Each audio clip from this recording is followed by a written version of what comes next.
Because remember, as Dr. Ryan says time and time again, PhD is about research, so you want to show, given a problem, I can come up with research level issues with it, and I can also begin to address those problems using some of the master's level tools from the core classes.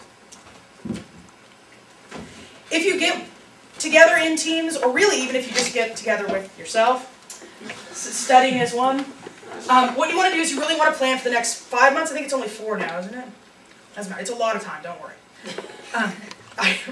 We started very early last year in our team, but I know some teams didn't start meeting until like June or July, and they were fine.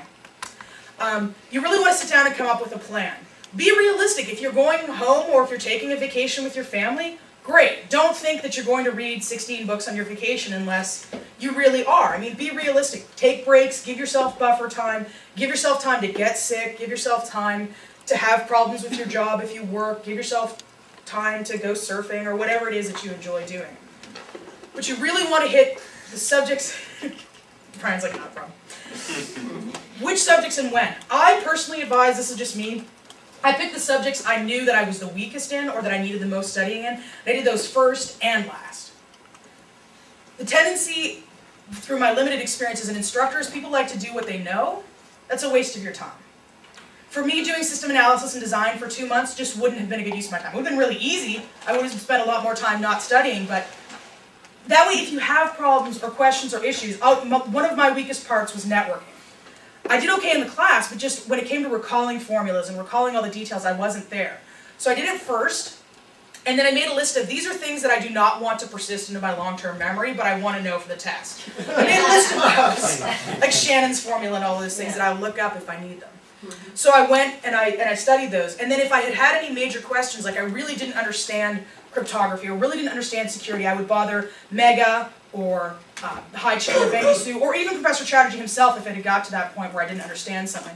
Because the professors, especially during the summer, typically have a little bit more time if you need to meet with them. But you really, of course, want to make a concise list before you go to visit them.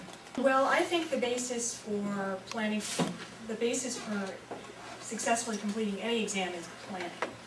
And you basically should look at when the date of the screening exam in September and project back to today's date, May 6th, and figure out a study plan to complete all of those subjects that you are going to be tested on. 302, 305, 360.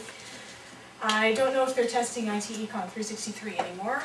And telecommunications and networking 306, which is going to be a really big chunk of the amount of studying that you have to do. So, the way I like to plan is do the hard stuff first, because you're going to get tired. It's a long time between May and September. So do the hard stuff first.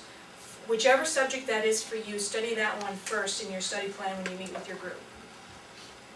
The purpose of the groups for me is not the support network, it's to keep me on track.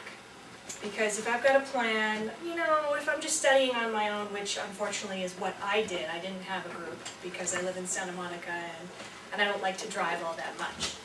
So that means I was studying on my own. So the purpose of a group is to keep you within your plan.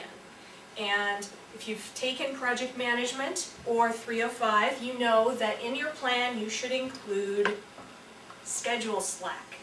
That means you don't actually want to plan up to September, whatever the date is of the screening exam. You want to include a couple weeks of margin there, because things happen.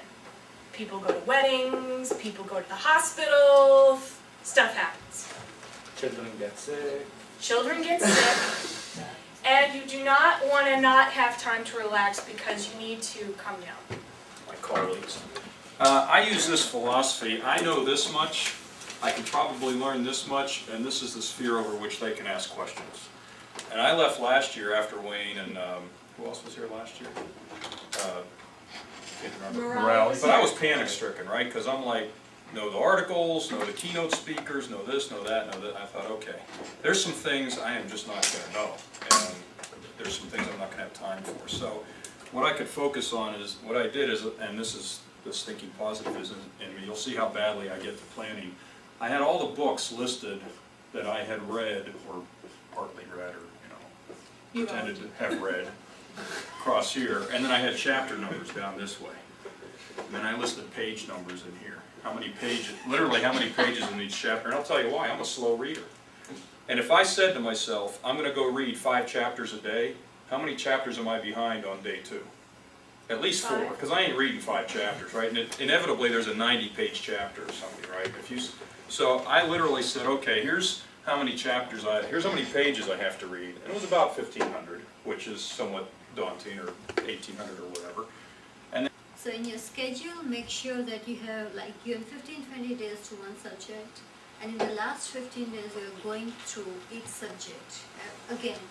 I mean, instead of, as Bob said, you cannot read every single thing out there. Whatever you know, just revise it. Otherwise you will not remember this much. So it's a very important thing you need to keep in mind. And again, I agree with discussion part. We had a group of 5 people, and we used to discuss questions every week or 2 times a week. And it's really important because it builds your thinking process, that how you're going to do or how you're going to answer the question. And let's see. Another point is writing questions and practicing it. It might happen that when you're reading it, you may not get time to write the questions. And you're right before the screening exam, you're saying that I have 2 days, I'll practice how to write the questions. It may not help everybody, because in case you cannot write it properly, it might discourage you. So you might want to practice it, a month before the exam. If you cannot, just forget about it. And let's see. And I used to do one more thing. Do you know those little index cards? Flashcards or index cards? I used to write little points on that. The summary thing is great thing, because when you write it, you remember it. And there are certain things that you need to memorize, especially in 306. Yeah. Like CDMA. Ours was, by the way, was TDM and FDM, time. Oh, that's right. Time division multiplexing and frequency division multiplexing. And the year before that, it was a very similar question that, Code division multiple access. That was CDMA, yeah. yeah, so Yeah. I mean, it does tend to be around. TDMA. And as I read that, I thought, okay, who other than Samir is gonna even be remotely interested no matter what I write on this, right? I'm pretty sure nobody was, Or somebody will ask you something archaic, something esoteric like ASK. but, right. Some sort of encoding mechanism for individual bits that nobody cares about anymore. So just That's get all covered. those things, write them down on the index card, and I put them in a little box that you get it at Walmart or wherever. And when you're sitting outside or something, you can get 2 or 3 cards back and go through them. Especially a day or 2 before the exam, it's the best thing to do. Go through your cards. I think that's it. What you're driving on